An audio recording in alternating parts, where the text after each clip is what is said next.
Krisis iklim mengancam hidup kita, membuat kita gerah seperti ada 3 matahari di atas kepala kita, bahkan hingga di level mematikan. You must have heard kata krisis iklim dari banyak kalangan, apalagi anak muda, dan bagaimana itu menghantui kita. Tapi apa sebenarnya arti dari 2 kata ini? Dalam belasan menit ke depan, saya akan menguraikan pemahaman tentang krisis iklim dan menghubungkan 3 titik penting dalam kehidupan kita. Iklim, Makassar, dan pemuda. Saya ingin memulai dengan memperkenalkan rumah kita. The Pale Blue Dot, kata Carl Sagan, atau titik biru pucat ini adalah bumi kita. Rumah kita yang luasnya ratusan juta hingga miliaran kilometer. Di rumah ini, kita hidup bersama, berdampingan dengan organisme dan makhluk hidup lainnya. Tuhan menciptakan rumah ini dengan suhu yang seimbang. Tidak begitu panas, tidak juga begitu dingin. Karena kita punya air conditioner atau AC yang membuat suhu bumi kita, suhu rumah kita seimbang. Bagaimana cara AC itu bekerja? Matahari merambatkan panas ke rumah kita. Rumah kita ini punya berbagai lapisan alami yang menapis panas itu hingga pada akhirnya panas yang masuk ke rumah kita adalah panas yang aman untuk diserap oleh kita manusia dan organisme yang hidup bersama kita. Sebagian dari panas yang tidak diserap itu kemudian dipantulkan keluar dari rumah kita menuju ruang angkasa. Siklus inilah yang membuat musim itu berganti secara teratur. Contoh di Indonesia, musim hujan dan kemarau berganti setiap 6 bulan sekali. Tetapi makin hari kegiatan kita di rumah ini makin beragam dan tidak bertanggung jawab. Buka hutan-hutan kita bangun pabrik di atasnya, dan mengeluarkan dari corong-corongnya. Kita kikis gunung-gunung kita gali tanah kita, dan ekstrak semua sumber daya alam yang ada. Kita olah semua mineral-mineral batu bara itu, bakar dia, dan uapnya menghasilkan listrik yang mengaliri rumah-rumah kita. Kita mengkonsumsi banyak hal dibungkus dengan kemasan yang sangat ciamik. Tapi kita terlena dan membuang kemasan itu kemana-mana. Mengotori hutan kita, mengotori laut kita, mengotori tanah kita. Semua yang kita lakukan secara tidak bertanggung jawab, melepaskan gas-gas yang mengepul di atap rumah kita. Dan itu menyebabkan panas yang ingin memantul keluar rumah kita, itu terperangkap oleh gas-gas itu. Pada akhirnya, AC alami rumah kita tidak bekerja. Dan itu membuat rumah kita seperti rumah kaca. Tapi bedanya, rumah kaca ini luasnya ratusan juta kilometer. Akhirnya, musim yang awalnya silih berganti datang dengan teratur. Itu kacau. Hujan telat datang. Sekali datang hujan, lihat beberapa wilayah di Makassar ketika hujan datang beberapa waktu lalu. Banjir di mana-mana. Begitu pula ketika terjadi kemarau, panasnya minta ampun. Kesemua rentetan kejadian ini, kekacauan iklim inilah yang kita sebut hari ini sebagai krisis iklim. Karena iklim kita makin hari makin krisis, apakah kita punya remote control untuk mengendalikan suhu rumah yang luasnya ratusan juta kilometer ini? Jawaban teknisnya ada. Kita kurangi sumber dari krisis iklim itu atau memitigasi, dan kita beradaptasi dengan dampak yang sudah terjadi hari ini. Tapi saya merasa tidak begitu terancam kok. Buktinya saya hidup aman-aman saja di sini. Bagaimana bisa krisis iklim yang sifatnya global itu berdampak kepada saya yang tinggal di Goa, Makassar, Takalar, Jeneponto, Pangkep, Aros, misalnya. Tidak sedikit dari kita yang berpikiran demikian. Ingat bahwa krisis iklim membuat siklus musim makin hari makin kacau. Saya ingin membawa teman-teman ke salah satu contoh yang berada di 15 menit dari di Pulau Lailae. Tahun 2023, Pulau Lailae dan masyarakat yang hidup di dalamnya harus menghadapi 2 kali banjir rob dalam kurun waktu 3 bulan saja. Penelitian dari Badan Perserikatan Bangsa-Bangsa bidang habitat sejak tahun 2010 sudah memperingatkan bahwa muka air laut di Makassar akan naik 56 cm. Hari ini sudah 2025. Dan daratan mereka ikut terkikis, apalagi reklamasi yang hari ini merusak lingkungan mereka. Masyarakat pulau sebelum tahun 2023 itu mudah untuk mencari ikan, karena banyak dari mereka berprofesi sebagai nelayan. Tetapi karena masalah krisis iklim ini, air laut menjadi makin hari makin panas. Ikan-ikan yang awalnya tinggal di sekitaran pulau itu harus berenang ke tempat yang lebih jauh di laut yang suhunya lebih stabil. Akhirnya, nelayan harus melaut lebih jauh, mengeluarkan uang lebih banyak, dan itu mempengaruhi jumlah ikan yang tersedia di pasar, jumlah ikan yang terhidang di meja makan kita. Krisis iklim berdampak ke meja makan kita. Di ruang-ruang rumah kita, di sela nafas kita. Masyarakat pulau tidak banyak mengeluarkan gas-gas dari kegiatan-kegiatan mereka, tapi merekalah yang paling terdampak karena krisis iklim yang hari ini terjadi. Sementara kita yang berkecukupan bisa saja melompat dari satu box AC buatan ke box AC buatan lainnya untuk menghindari panas yang makin hari makin menjadi-jadi.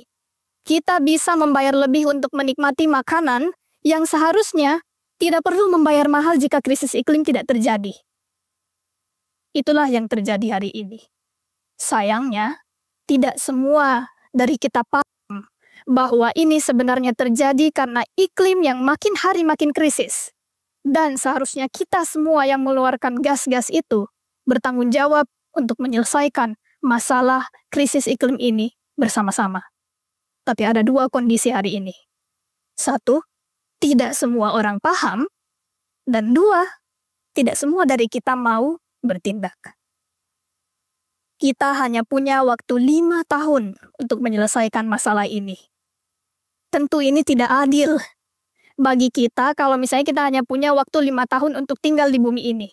Apalagi generasi masa mendatang. Lalu apa yang anak muda bisa lakukan? Ingat bahwa ini bukan persoalan siapa yang finish lebih dulu. Tapi ini tentang bagaimana kita melaksanakan porsi kontribusi kita terhadap lingkungan dan iklim secara bersama-sama. Di tahun 1973, para perempuan di India dengan berani memeluk pohon-pohon untuk mempertahankan lingkungannya, dan itu berhasil memukul mundur para penebang pohon. Di tahun 1993, seorang pengacara bernama Antonio Oposa menggugat atas nama generasi yang hidup di masa itu, dan generasi yang bahkan belum lahir, karena mereka semuanya berhak mendapatkan hak atas lingkungan hidup yang baik dan sehat. Karena jumlah perusakan hutan di Filipina waktu itu mencapai 47% dalam hitungan tahun saja. Perjuangan kita belum tentu sepadan dengan perjuangan mereka.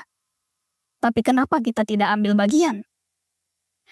Power kita, anak muda, adalah kita native terhadap digital media. Kalau kita punya keinginan, kita sangat-sangat keras kepala dan kita optimis bahwa kita bisa sampai ke sana. Kita punya social network yang besar dan itu membawa kita ke akses yang lebih mudah. Memperjuangkan hal yang kita peduli untuknya. Lalu kenapa kita tidak gunakan itu untuk membawa lebih banyak orang bergabung dalam gerakan perlindungan lingkungan hidup dan iklim kita? Di tahun 2021, ketika saya bersekolah di Glasgow, Inggris Raya, saya menjadi bagian dan melaksanakan sendiri, merasakan bagaimana aksi global itu tercipta. Lewat sosial media, dan diskursus kecil-kecilan dari kelompok-kelompok yang percaya bahwa perubahan kecil bisa dibawa ke perubahan besar, gerakan global iklim tercipta. Muda, tua, berasal dari berbagai golongan, mau gunungan maupun lautan, semua datang memenuhi seisi jalan kota Glasgow karena mereka sadar iklim kita makin hari makin krisis. Mereka memperjuangkan suara-suara orang yang terdampak dan satu, we are watching you. Para pemimpin global yang sedang berunding untuk iklim kita, kami memperhatikan Anda dan Anda harus serius menyelesaikan masalah ini. Sepulang dari Glasgow, saya mencoba berpikir bagaimana caranya agar kita bisa menciptakan gerakan sebesar itu, tapi dimulai dari level lokal. Saya mulai dengan mengobservasi, menulis, dan juga bersentuhan langsung dengan masyarakat yang terdampak oleh perubahan iklim. Itu membawa saya ke series of learning yang banyak membekas di benak saya. Salah satu yang paling membekas itu adalah poster ini yang dibuat oleh salah seorang masyarakat pulau di Lae-Lae. Bahasa Makassar, lafalnya adalah Andriniang ngamai kulein jaki allalang 5 tahun meriolo. Bahasa Indonesianya, 5 tahun lalu kita masih bisa bermukim di sini. Mungkin hari ini tidak karena krisis iklim. Di situ saya berpikir bahwa banyak harapan-harapan dan pengalaman-pengalaman orang-orang yang terdampak dari perubahan iklim itu perlu diemplanya. Dan kita, anak muda, harapan itu banyak dititipkan kita. Maka dari itu saya berpikir bahwa kita perlu educate, agitate, organize. Kita mengedukasi, mendesak, dan mengorganisir aksi. Dan pintu intervensi pertama yang perlu kita sasar adalah influencing mindset. Lewat Climate Catalyst, kami memulai edukasi iklim dan lingkungan kecil-kecilan di kampus. Dan itu terbuka untuk semua anak muda yang berada di Sulawesi Selatan. Lewat series of learning itu, pada akhirnya, itu membawa anak muda untuk turut berpikir, turut terdesak untuk memikirkan solusi apa yang cocok untuk lingkungan dan iklim kita. Dan itu berhasil dituangkan dalam buku antologi kami tentang lingkungan dan iklim dari berbagai sudut pandang dan berbagai latar belakang. Kami bisa membawa suara-suara itu lewat siniar dan mengamplify suara itu hingga ke para pemimpin global yang sedang berunding tentang iklim dan lingkungan kita di Uni Emirat Arab di COP28 Abu Dhabi dan Dubai. Itu adalah bukti bahwa anak muda dan semua superpowernya, digital native, stubborn, optimism, big social network, itu bisa kita gunakan untuk lingkungan dan iklim kita. Anak muda bisa mengambil bagian dengan banyak cara. Dan di situ saya mempelajari bahwa di tahun 2023 lalu, saya menyaksikan sendiri ada salah satu kelompok teacher kampus, anak muda juga, mereka mempertunjukkan suatu drama yang diselipkan pesan perlindungan lingkungan dan iklim. Di situ saya sadar bahwa, siapa yang di sini suka menggambar? Melukis, there's a lot of hands. Melukis, bercerita, berpuisi, bermain alat musik, semuanya adalah superpower. Semua adalah superpower dan kita bisa gunakan itu untuk mendesak lebih banyak orang turut bergerak untuk lingkungan dan iklim kita. Lagi-lagi, yang kita perlu gaungkan adalah educate, agitate, dan organize. Persenjatai diri dengan substansi dan strategi. Perluas peta koneksi dan jejaring, dan dorong lebih banyak orang untuk meyakini bahwa tidak ada mimpi yang terlalu tinggi untuk dicapai dan kita bisa bersama-sama menyelesaikan masalah lingkungan dan mengatasi krisis iklim ini. Karena kita untuk membuat perubahan yang sistemik, kita hanya butuh 3,5% dari populasi untuk turut bergerak. Lagi-lagi, ini bukan tentang siapa yang berada di garis finish lebih dulu. Tapi ini tentang bagaimana caranya agar kita bisa berjalan bersama-sama di jalan panjang mengatasi krisis iklim, menegakkan hak atas lingkungan hidup yang baik dan sehat untuk generasi masa kini dan masa yang akan datang. Terima kasih.